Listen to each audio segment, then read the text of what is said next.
Apolo, Atenas, Poseidon e o poderoso Zeus são alguns entre os muitos deuses que o povo grego evoca desde os tempos antigos, numa inexplicável mistura de lenda e realidade. Visitar na Grécia atual as ruínas dos templos dedicados a esses deuses é uma viagem de muita emoção. Você sente a força dos mitos e a importância dessa civilização milenar. No programa de hoje da série Grécia, o País das Olimpíadas, vamos conhecer um pouco da mitologia grega e o fascínio que ela exerce sobre nós.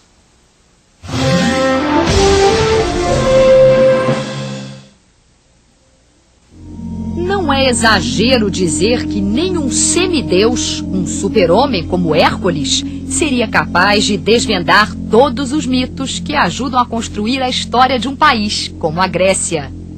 Tanto que os historiadores, especialistas nesse assunto, ainda discordam em muitos pontos. Mas se tivermos como base versões que sobreviveram ao longo dos séculos, conseguiremos ter uma noção desse universo riquíssimo que conquista a imaginação de gerações.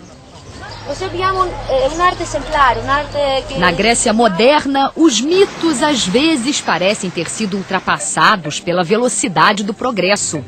Os deuses ganharam representações ainda mais humanas do que as originais e servem basicamente para incrementar a indústria do turismo. Para fazer um paralelo da mitologia grega com a cultura ocidental moderna, a partir do pensamento judaico-cristão, podemos dizer que ela tem uma função comparável à dos personagens bíblicos. Da criação do mundo aos fenômenos naturais, da origem dos povos à definição dos limites geográficos. Tudo que pode parecer inexplicável à primeira vista encontra uma explicação na mitologia. O professor André Chevitarese, do Laboratório de História Antiga da Universidade Federal do Rio de Janeiro, conta como as histórias desses mitos chegaram até os nossos dias. A mitologia grega surgiu para nós, pesquisadores do século XX, XXI, a partir dos relatos de Homero, Ilíada e Odisseia, e a partir também das obras de Hesíodo, um poeta grego do sétimo século, particularmente a obra Teogonia, ou O Nascimento dos Deuses, com desdobramento também para os heróis. Então, para nós pesquisadores contemporâneos, esses são os pontos de partida. Mas para os gregos antigos, eles conheciam outros relatos, outras informações vindas de N lugares, que a gente só é capaz de mapear por escritos, por pinturas, mas sempre posteriores a Homero e a Hesíodo. E por que surgiu a mitologia? Há várias hipóteses, porém, a gente pode pressupor, como uma base mais ou menos aceita e possível de ser discutida, como uma maneira de explicar fenômenos, elementos relacionados à natureza, algo que fugia a um padrão estritamente racional, mas que havia necessidade de ser explicado. Então, os relatos míticos tentam dar conta de tudo aquilo que afeta a natureza humana, que diz respeito a essa natureza humana, mas que por elementos ou traços estritamente racionais não são possíveis de serem explicados. No universo fantástico da mitologia, foi preciso primeiro explicar o começo de tudo. E Hesíodo conta que para os gregos, no princípio era o caos, deus do ar, que foi logo seguido pelo nascimento de Gaia, a terra. Enquanto Gaia reinava na superfície terrena, nas profundezas obscuras, mandava Tártaros. Diferentemente das culturas contemporâneas, a cultura antiga grega, ela se insere numa relação da natureza dominando cultura. A natureza, tudo aquilo que envolve o homem, dominando o próprio homem. Então, um raio não tem uma explicação estritamente racional do que seria. Uma enchente não tem uma explicação estritamente racional explicando a enchente. Então, você recorre a uma série de atributos, muitas vezes ligados ao divino, muitas vezes ligados à presença de heróis, de semideuses, que possam dar conta dessas explicações.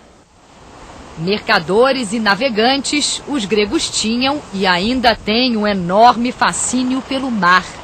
E na falta de uma explicação convincente para as tempestades e marés, atribuíram o controle das águas a uma divindade. Poseidon, o deus dos mares, mora no fundo do oceano. Um dos seus trabalhos é impedir que os titãs, inimigos do seu irmão Zeus, voltem do inferno. Para seduzir as mulheres, Poseidon se passa por vários animais, como touro, carneiro e golfinho. E se Homero, o poeta, com a Ilíada e a Odisseia, pode ser definido como um porta-voz da mitologia para o mundo, aqui no Brasil, desde a década de 30 do século passado, um escritor foi fundamental para despertar a curiosidade sobre os mitos gregos, Monteiro Lobato. Em livros como História do Mundo para Crianças e O Minotauro, Monteiro Lobato conseguiu misturar os personagens do Sítio do Pica-Pau Amarelo com os deuses e semideuses de uma forma simples e cativante. A versão para a TV só fez aumentar a popularidade da mitologia entre os brasileiros. Vamos escolher uma história que tenha amor, aventura, esperteza e que, como disse o nosso bom Visconde, traga algum proveito. Vamos pensar. Peraí. Já sei. Da Grécia. Ô vó, da Grécia, vó, que coisa mais chata pra se falar. Deixa a vovó falar.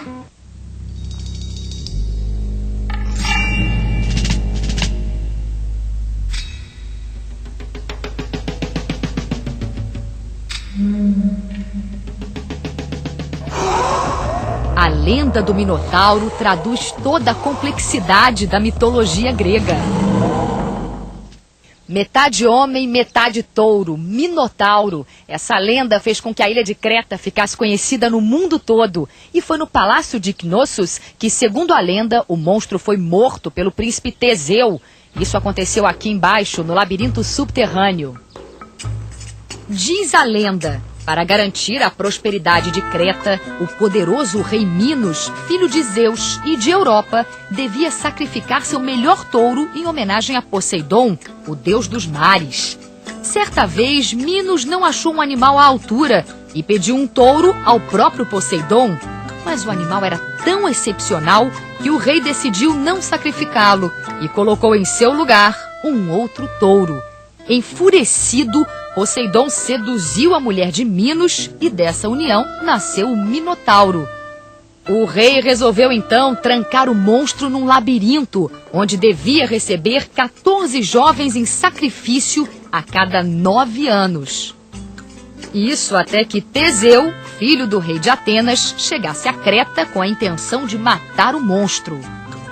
Apaixonado por uma filha de Minos, Teseu acabou vencendo o confronto com o Minotauro e conseguiu sair do labirinto graças a um fio que deixou amarrado na entrada.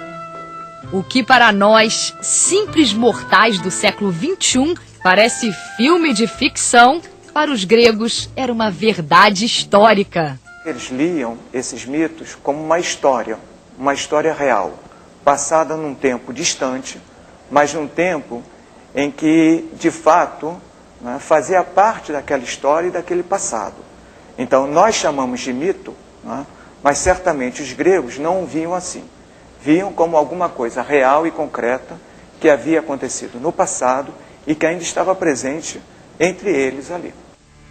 Passados muitos e muitos séculos, a Grécia moderna ainda guarda uma certa reverência por essas histórias e aproveita para atrair turistas para os locais onde os deuses teriam estado. Zeus, o pai de todos os deuses, nasceu nesta caverna, na ilha de Creta. Ele nasceu escondido porque seu pai, Cronos, devorava os filhos com medo de que um deles tirasse o seu lugar. Já adulto, Zeus se vingou do pai. Ele envenenou Cronos e fez com que ele devolvesse os seus 5 irmãos. A eles juntou os próprios filhos e formou a elite do Olimpo. O Monte Olimpo era uma espécie de paraíso, onde viviam os 12 principais deuses, liderados por Zeus. Nesse panteão estavam, além de Zeus, Hera, Poseidon,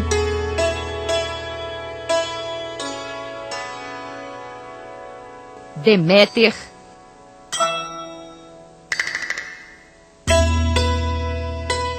Hefestos, Ares,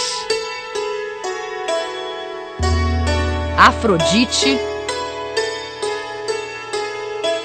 Apolo,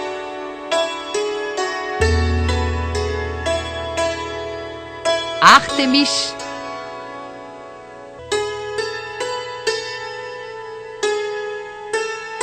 Hermes,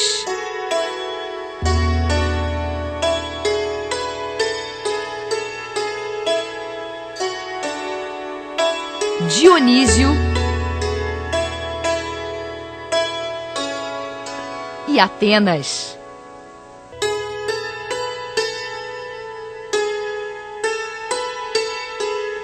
Cada um desses deuses com uma história particular, sempre muito original na mistura de qualidades divinas e sentimentos humanos. O nascimento de Atenas não foge à regra. Zeus sentiu uma terrível dor de cabeça e pediu que Hefesto abrisse seu crânio com um machado. Assim nasceu Atenas, a deusa da sabedoria e da guerra, que deu nome à cidade ao vencer um concurso entre os deuses. Venerada pelo conhecimento e pela valentia, ganhou um templo em sua homenagem, o Partenon, na Acrópole de Atenas. A deusa da sabedoria é sempre retratada com capacete e lança. Como todas as culturas mediterrânicas, era impossível para um grego antigo, como seria impossível para um romano, para um judeu, para um egípcio antigos, imaginarem ou pensarem um mundo sem a presença desses relatos, sem a presença do divino, sem a presença de heróis.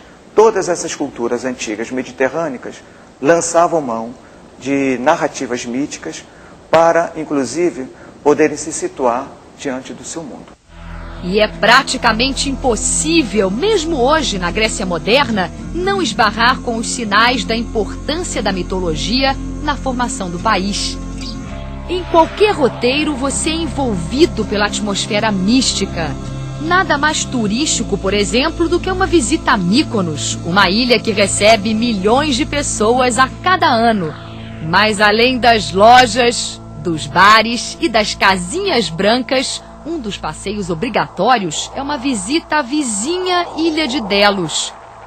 Um lugar sagrado, berço de uma das divindades mais cultuadas do panteão grego.